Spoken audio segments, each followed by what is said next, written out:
오늘 국내 증시 5월 첫 거래일 개장을 앞두고 있습니다. 유명한 증시 격언 중에 세린 메이, 5월엔 주식을 팔고 떠나라라는 말이 있죠. 과연 올해 5월도 세린 메이 전략이 맞아 떨어질까요?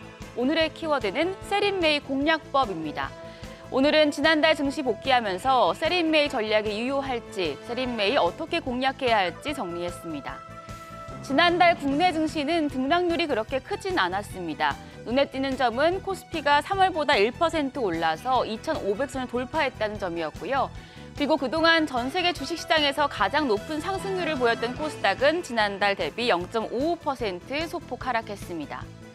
코스피에선 외국인이, 코스닥 시장에선 개인이 지수를 끌어가는 모습이었습니다.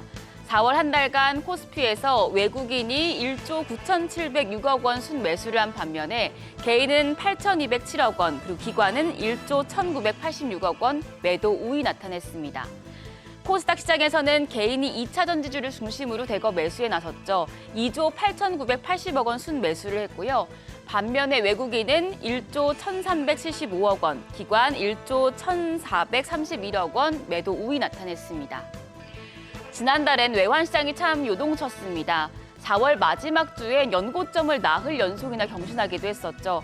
1,338원을 찍고 지난 마지막 거래일에 1,337원 70전으로 소폭 떨어졌는데요.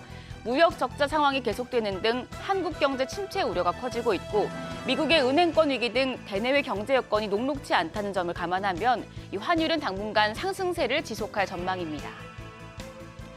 월 중순부터 주식시장 열기가 식어가면서 모멘텀을 소진 중이고 기관 투자자를 중심으로 투심은 비관적이고 그렇다면 세린 메이라는 주식시장 속설이 재현될지 모른다는 불안감이 커지고 있습니다.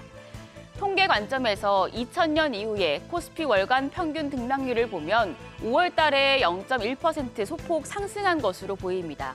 다만 연초 이후에 코스피와 코스닥이 10% 넘게 급등 랠리를 전개함에 따라 5월에는 숨고르기 국면에 돌입할 것이란 분위기가 이 세린 메이 베팅에 힘을 실어주는 모습입니다. 특히 코스닥 시장에 대해서는 과열 우려가 커지고 있습니다. 바로 2차 전지 업종의 독주 현상 때문인데요. 그동안 2차 전지주는 관련주가 과열되면 공매도가 늘어났고 하지만 주가의 상승세가 지속되다 보니 쇼커버를 청산하는 물량이 늘어났었습니다. 또 그러면 다시 주가는 올랐고 결국에 공매도가 또 증가하는 이 순환고리를 만들고 있는데요.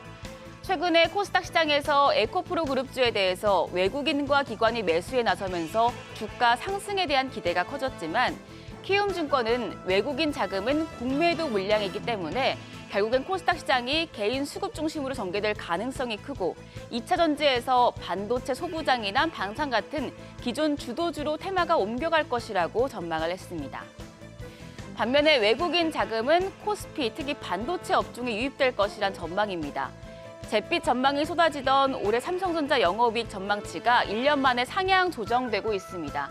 증권사들의 연결 기준 삼성전자 올해 영업이익 평균 추정치는 11조 6,039억 원으로 집계됐습니다. 3월 전망치보다 1.11% 증가한 수치고 이런 분위기에 발맞춰 외국인은 이미 지난달에 삼성전자를 총 3조 원 이상 순매수하면서 월벌 기준 역대 최고 금액을 쓸어 담았죠. 키움증권은 증권사들의 이익 추정치 변화가 4월 중순 이후에 주가 흐름이 정체됐던 반도체주들의 방향성을 결정하는 요인이 될 것이다라고 이야기를 했습니다. 결론적으로 키움증권은 세린 메이 베팅은 지향하지만 변동성 관리는 필요하다면서 실적 턴어라운드 기대가 커진 자동차증을 중심으로 비중 확대를 추천했습니다. 1분기 호실적을 발표한 기업은 주가 흐름도 양호한 것으로 나타났죠. 1분기 호실적을 기록한 현대차 4월 한 달간 주가가 무려 7.05% 올랐고 두산 밥켓이 17.16%, 그리고 HD 현대건설기계 같은 경우에는 30.33% 급등했었습니다. 증권가에서는 경기 둔화 국면에선 실적 전망치가 상향되는 기업을 눈여겨봐야 한다고 강조를 합니다. 그럼 어떤 업종의 실적 전망이 높아졌을까? 엔터주의 경우에 1분기 깜짝 실적이 예고되고 있습니다. 하이브는 최근 한 달간 영업이익 전망치가 12%, JYP엔터가 8%, 그리고 YG엔터는 5.6% 올랐습니다. 하나증권에서는 하이브와 JYP, YG의 영업이익이 모두 컨센서스를 상회할 것으로 전망을 하면서 올해 미국에서 걸그룹 데뷔를 앞둔 하이브와 JYP를 최선호주로 꼽았는데요. 하이브의 경우에 오늘 실적이 발표됩니다. 실적이 좋은 기업들은 증시가 변동성을 거치더라도 주가의 하단이 높아지는 경향을 보이기 때문에 렌터 업종 주목해 볼 수 있겠습니다. 여기까지 4월 증시 리뷰하고 5월 증시 전략 짚어봤습니다. 그럼 5월 첫 거래일도 국내 증시 개장 머니쇼와 함께 대응하세요.